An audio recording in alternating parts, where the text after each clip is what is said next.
Welcome everybody to our next slot on the quantum stage, I guess we can call this now. I'm going to start by introducing our guests here. To my right, we have Duncan Jones, head of quantum cybersecurity at Quantinuum. Quantinuum, yeah. Quantinuum. Right. I did my best. You can tell we were a company named by engineers and not marketeers, yeah. And to my right, Clément, Jeanjean, Senior Director of SandboxAQ. Welcome. And you're based in Paris. You're here from the UK, so welcome. The title of our panel, Post-Quantum Cybersecurity, Are We Too Early, Too Late? So let's start there. Are we too early? Are we too late? Duncan, I'll start with you. Okay, so I think if we're forced to choose one of those two buckets, then we are definitely not too early, I don't think.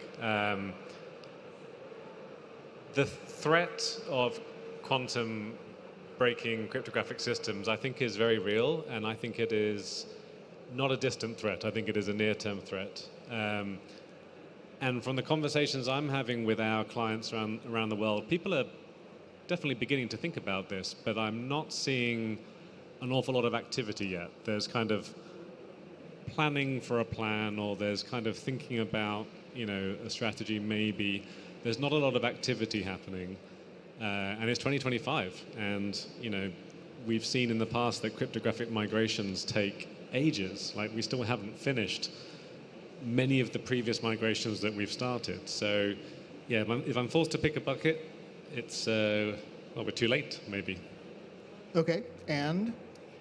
Yeah, I'll go in the same direction as Duncan, and I don't know how familiar you all are with cryptography, asymmetric cryptography, the ability of quantum computers to break asymmetric cryptography. I'm going to assume that you're a bit aware of the threat. And some people in the industry compare this with Y2K, so the year 2000 bug, where we had a date, we thought that all the computers worldwide would crash on that day, and so you needed to fix all the software, basically, to make sure that they can survive overnight on this day. For quantum, it's a bit different because we don't have a date. So Duncan is much better placed than me to talk about the progress of quantum computing and the horizon when a quantum computer might be able to break asymmetric cryptography, which secures most of the internet, to make it short. So we don't have a date. And so what's at stake here is the risk, not that it's going to happen next year or even in the next couple of years, but it's the risk of not being ready when it happens.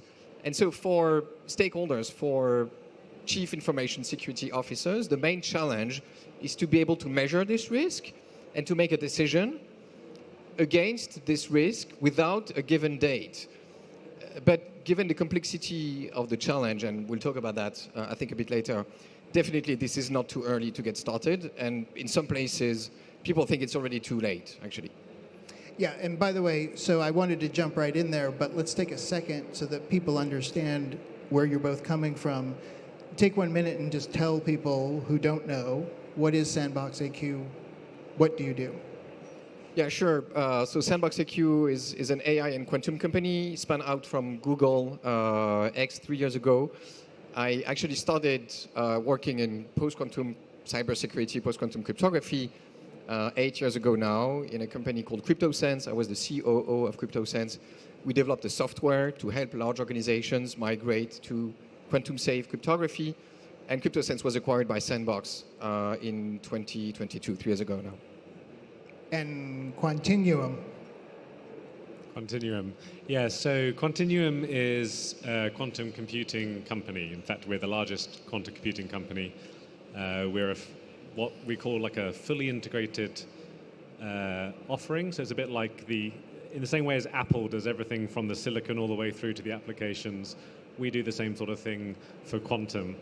But ironically, the reason I'm here is because we also do try to use quantum computers to help strengthen cybersecurity. So I'm always in a slightly odd position on these kind of panels because sort of we're making the matches and we're also selling the fireproof boxes. So there's a slight tension there. But yeah, quantum computing company, that's what we're focused on.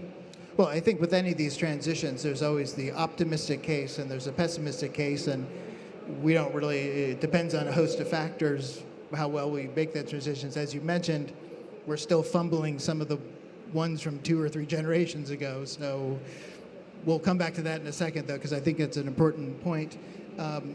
If you're looking at who's ready now in terms of sectors or industries, are there people that you see concretely taking the right steps, doing the things today that they should be doing to get ready for a thing that we can't exactly define the timing yet?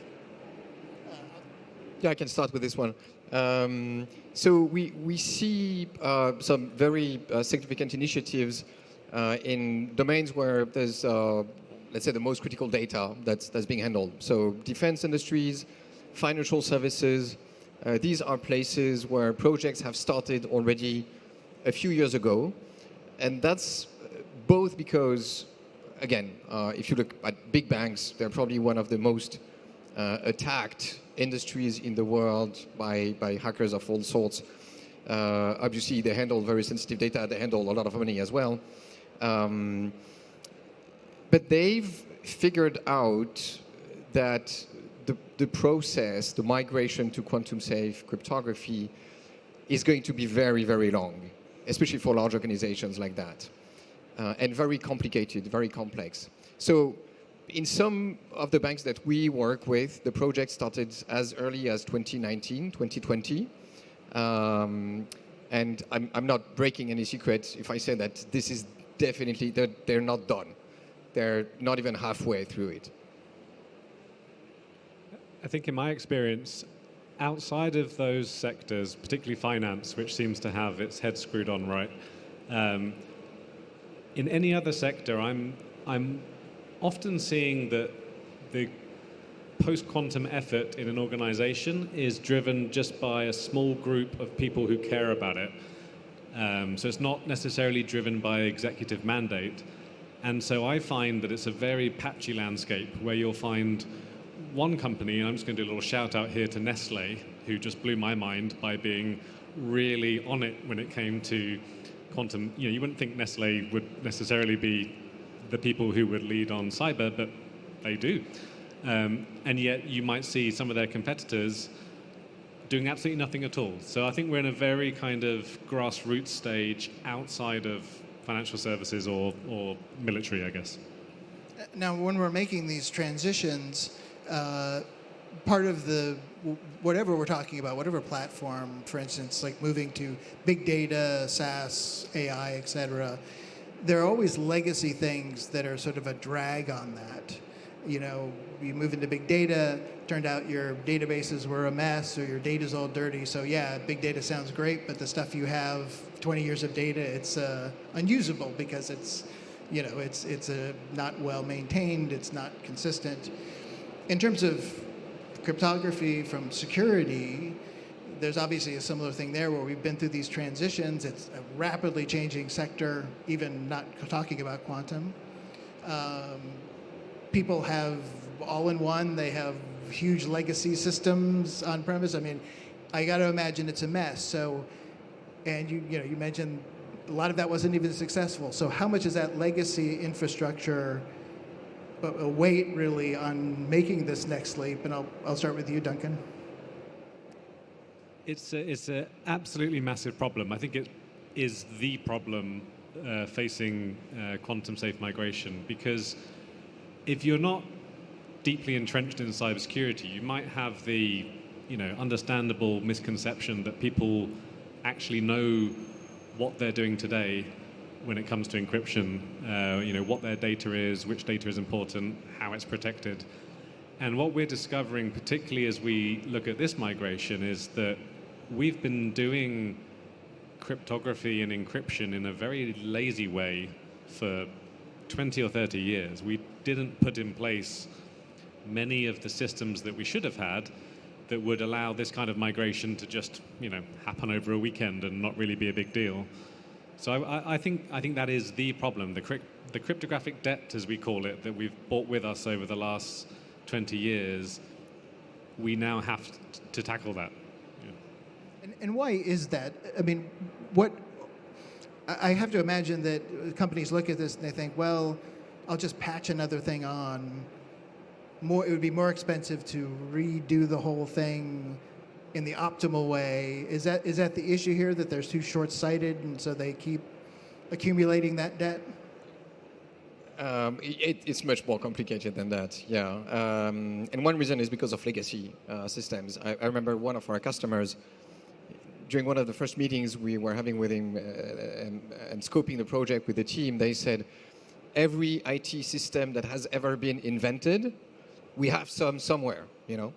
And some of them, they keep working, they operate daily, and no one dares touching anything on them because no one knows what to do if it breaks down, basically. So it's working, nobody wants to understand and know why it's working, and nobody wants to touch it because of fear of breaking it.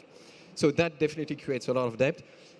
In the migration to quantum-safe cryptography, most likely these systems will at some point be deprecated, hopefully, because otherwise you need to design and develop ad hoc solutions for all these systems. Some of them are not even maintained anymore. But maybe I'll add something here as well, that I think it would be wrong to think that this migration is going to conclude when every system no longer uses vulnerable cryptography and has moved on to post-quantum cryptography. Because of the sort of reasons that Clément's talking about here, there will be systems that are just protected in other ways, I think. There are too many of those systems that people don't know how to touch, or there's not enough COBOL programmers left in the world to actually update these things. And IT teams are going to have to put in place what they like to call compensating controls, which is just, like sometimes just putting a guy outside the room with a gun is a reasonable approach to keeping something safe versus, trying to change the cryptography in some kind of old system.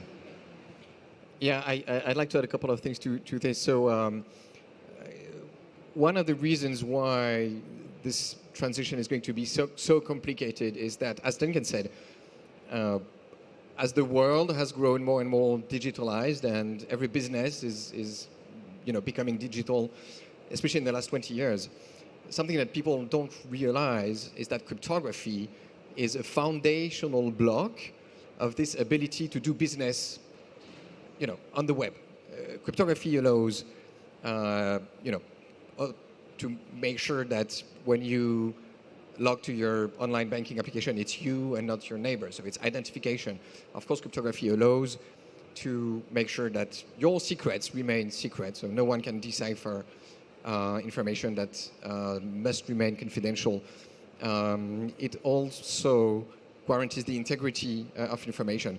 And so it has developed in a so pervasive way in all IT systems in an era where the algorithms were strong enough so no one would care about when do we need to change them because the math was solid, and the math is still solid. But to use a comparison coming from one of our customers as well, they're looking at this migration a little bit as if they were managing a 50-story building, and you need to replace every single screw in this building. And so the first challenge is that you don't even know how many screws you have and where they are. And it's the same with cryptography. Most organizations don't know what cryptography they're using, where cryptography is coming from, because some is coming from in-house developed applications, some is coming from the infrastructure, some is coming from vendors, third party. So, yeah, you cannot just patch. That's not super reassuring, by the way, but I guess not surprising given what we're talking about here. So then, again, part of the challenge here is when you hear the word quantum, a thing that's been through so many hype cycles just in the last few years. If you're not an expert in this field, it's really hard sometimes to understand where are we really? Is there going to be a quantum computer tomorrow? Is it 10 years? And is it hybrid? What is that system actually going to look like? Is it going to be a supercomputer that replaces everything? Is it specialized? you have so many variables there, and then you have a CIO or a CSO who's looking at their agenda today and saying, oh, well, there's AI, and there's new types of encryption, and people are wanting to do data sharing now. You come in and say quantum, and they're like, yeah, that's like 30 years away. So how do you got to break through that? How do you say, yeah, but this is the case for thinking about it today. This is why you should be taking it seriously. Or do you encounter that? Do they understand that and they say, oh yeah, let's get going? Well, it definitely helps when Jensen from NVIDIA stands up at VivaTech and tells everybody that quantum is at an inflection point. And he has done a very public about turn on his position on quantum. And I think it is simply because, he's a lot more educated now on where we are as an industry, and he's recognizing that quantum computers today are increasingly capable. So, for example, Quantinuum 5 years ago made a promise that we would release new updated hardware every year that would be 10 times more powerful than the year before it. And earlier this year, we kind of finished that claim, and we've done it. Like every single year, our machines have become 10 times more capable than they were the year before. And that's just going to continue going forward.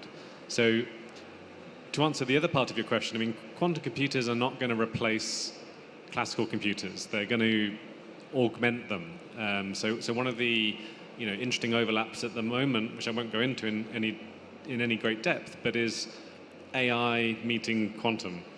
And the fact that we are going to start to see GPUs working alongside QPUs, which might be a new term for many people, but quantum processor units, and they'll be sharing the workload between them. But because of these applications that we're really excited about in things like drug discovery, material discovery, people are investing hard in quantum at the moment. The progress from all quantum companies is impressive and continuous. And so when we look at the cyber threat, we must take it very seriously, because I wouldn't want to put a date on it today, but it's not the second half of next decade, right, that we're going to get to problem time, right? It's sooner than that. Yeah, and a few remarks on the question and also what Duncan just said. Chief Information Security Officers are mostly, their job is mostly to react to events. Like, oh, there's a 0-day vulnerability on something, we need to fix it in the next 48 hours, otherwise catastrophe happens. We're not talking about that at all. So I think there's a mind shift to operate for CISOs to understand that, again, the risk is not that next year, Duncan's machine will break RSA. It's much more, when it happens, will we be ready or not? And if not, the consequences can be catastrophic. Think like large banks failing just because their ledgers cannot be trusted anymore. So we don't know who owns what money, what you have on your bank account. And that's the type of attack that can happen when cryptography is broken. Then second thing to have in mind is also that hardware is progressing really fast, but software is progressing also at the same time, and namely the algorithm that will make quantum computers able to break cryptography is called the Shor's algorithm. It was invented 30 years ago, so it's not something brand new. So it's quietly sitting there waiting for a quantum computer to execute it. But researchers are making very significant progress in the ways to implement this algorithm on a quantum computer. And so the metrics, what measures the ability of a quantum computer to execute this algorithm or not, is the number of fault-tolerant qubits, which is what defines also what a quantum computer can do. I don't have the numbers in mind, but the numbers of fault-tolerant qubits that are necessary to execute this algorithm, the Shor's algorithm, was probably divided by 4 or 10 just in the last 2.5, 3 years, just because researchers find more clever way to implement it. So hardware is progressing, software is getting better, and so the result is not going to be a linear chain of events. At some point, there will be a breakthrough. And also, you won't know when that moment has come, which I think is important to recognize. Like when the first nation state has the capability to break encryption, I can guarantee you they will not tell you about that. They will just start decrypting all the stuff that they've been, hoovering up over the past, 10 years or so. So we don't know when the threat's going to arrive, and we already know that when it arrives, we won't know it's here. Great. I think that was the crazy, well, not the craziest, but the thing I hadn't really ever thought about all this is like, yeah, they're already sitting on piles of stuff that they can't break, so they've put it in a box somewhere, digitally speaking, and they're just waiting for the day that, as much as we've been hacked or our privacy's been on the dark web, et cetera, there's a whole other bunch of stuff out there we don't even know about yet, waiting for, the glorious day when the quantum breaks encryption and they go crazy with it. I think your average, like you and I, don't need to worry about that. Like, there's nobody out there hoovering up our data because we're boring. Well, I'm boring. Oh, come on, Duncan, not that bad. But so this is a risk that I think is sometimes overhyped. This kind of harvest now, decrypt later. But it does apply very acutely to certain sectors. If you are the U.S. Embassy in Iran, you could be quite confident that every single thing you're sending out from your building is being stored. Because why not? Because storage is very, very cheap compared to the advantages that could come from decrypting government communications in 10 years' time or something. So yeah, it's definitely a real threat, but I think it's sometimes used as an overly broad stick to beat organizations into taking action. And I think you have to be more nuanced than that. So you break through, you get someone to take this seriously. What's the starting point? And in the optimistic case, is this a moment where you can get them to broadly rethink about security and really make a leap, not just into patching or reacting, but taking a step back, looking at this and saying, how can quantum help us rethink security? Yeah, so in the end, some of the things we're saying sound pretty dramatic, but in the end, it has to be an IT management project. So when you think of large banks, large organizations, the IT department, the IT security will handle the project and lead the transition to completion in a number of years. What needs to be done, I think the first step is first build awareness and buy-in from the C-level or the board members in an organization. Because as we've said, it's an IT transition, but it's a pretty specific one. It's not like, oh, we're going to deploy the last Microsoft patch. In large organizations, it's probably a project that's going to keep dozens of people busy, if not more, for 10 years or more. And so the board needs to understand this. Like, it's not like, oh, let's buy a new fancy software because of the latest attack that was revealed in the press. It's not this at all. So build buy-in from the board, start building awareness, probably start building a team around the project and start educating the business teams, so the end users of software inside your organizations, that this is coming down the horizon and that at some point they will be involved, because in the end users of all the applications will have to do something to migrate. So these are the first steps. You need to get budget, of course, for it. Not tens of millions of dollars. In the early months and years, you can operate with a rather compact team and low resource. And then, of course, at some point, you need to start inventorying your cryptography. So think of these screws in your 50-story building. At some point, you need to start locating them and counting them.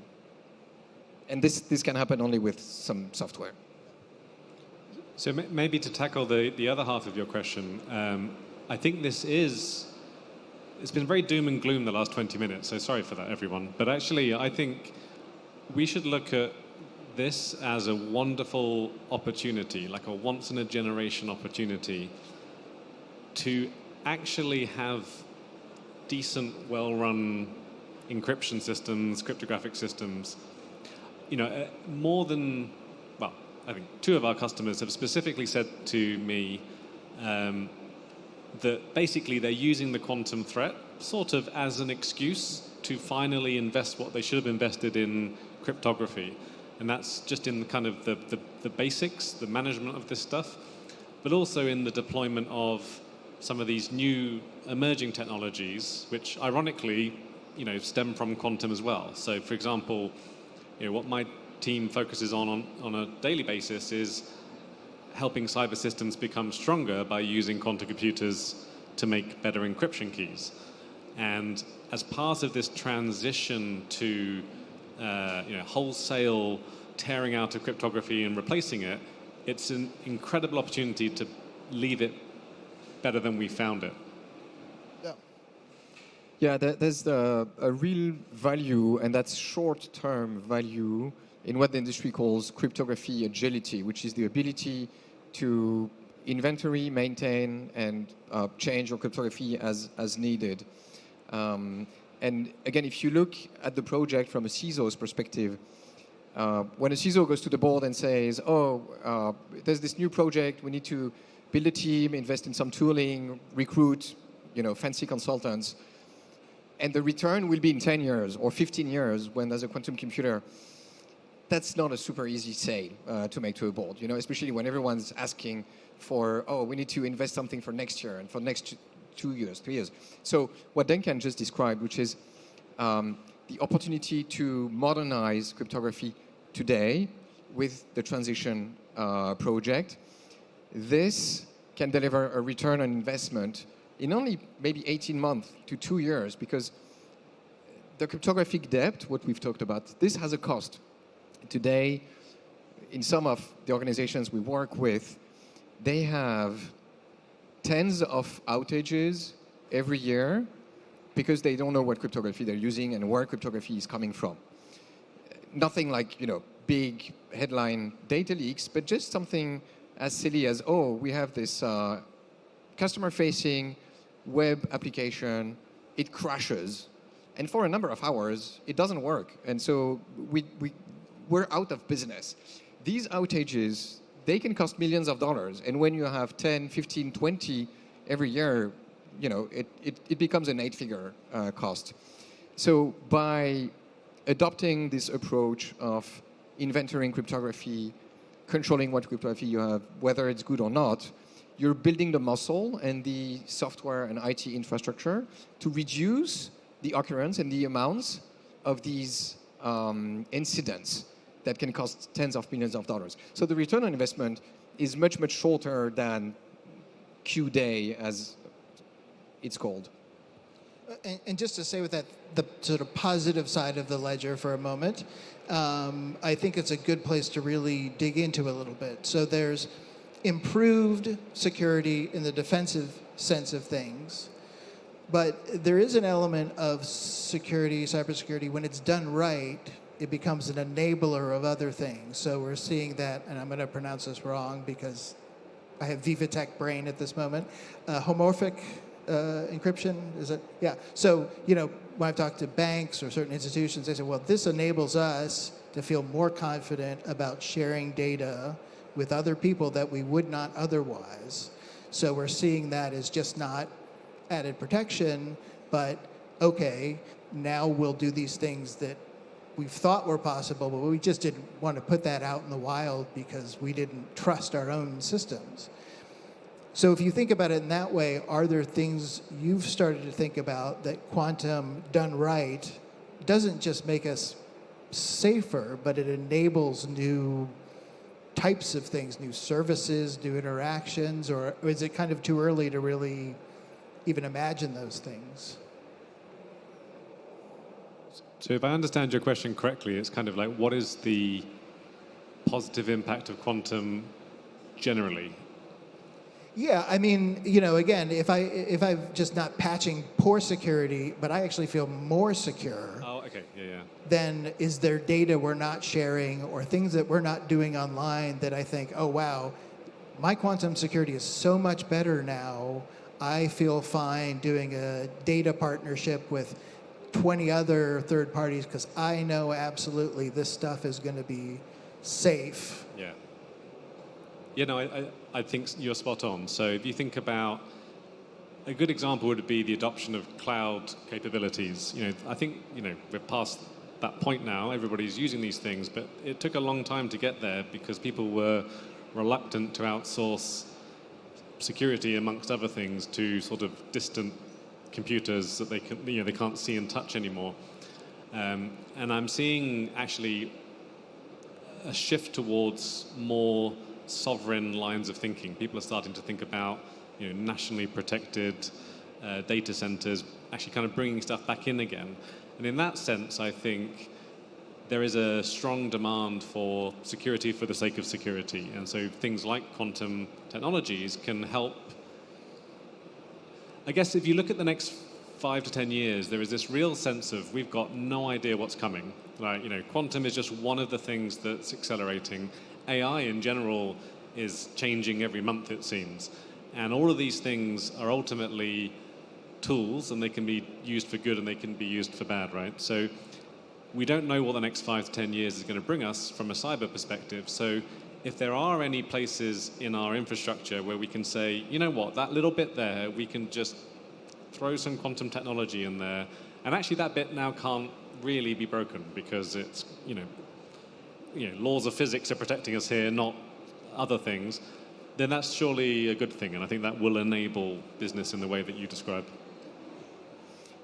Yeah, maybe to get back to cryptography and taking a step back, I think cryptography is an amazing science. It's probably one of the most underrated disciplines, especially if you consider how much of it we're using every day. So for instance, on average, every time you load a web page on your browser, I think the number of cryptographic operations that are executed in the background is something like 140, and that's every page. So authentication, applications communicating to another. So improved cryptography means more trust in the digital world. And if you think of autonomous systems, for instance, one of the main challenges is, how hackable are they? So improved cryptography means probably more trust in autonomous systems. Another area where I see strongly positive applications is in the use of AI with sensitive data. All caveats because we're not there yet, but if you think today of AI in healthcare, one of the hurdles is, of course, you don't want any random model to access personal data and sensitive data from everyone. With increased trust and hardened cryptography, especially homomorphic cryptography, as you mentioned, this might become possible. Okay, I think we have time for one more quick lightning question here. If you're talking to someone at one of these companies, the CISO, the CSO, whoever, what's your first piece of advice or what's your biggest piece of advice for them? I'm going to slightly steal what Clément said earlier. I think I would say next week, if you haven't done so already, assign a responsibility to somebody to solve this and give them a budget. Yeah, and I would complement this by another advice, which is talk to your peers and ask them what they're doing, because CISOs are bombarded with the latest threat and here's the latest solution to fix the latest thing, blah blah blah. It's very difficult for them to understand what's real and what's FUD basically out of it. So talking to others, understanding how other CISOs are addressing the topic is very helpful. And pitch it as an opportunity and a good thing. Yeah. I'll choose to be optimistic about a better future with this stuff. But thank you both so much for being here and taking your time. And thank you all for joining us. Let's give them a round of applause. Thank you very much.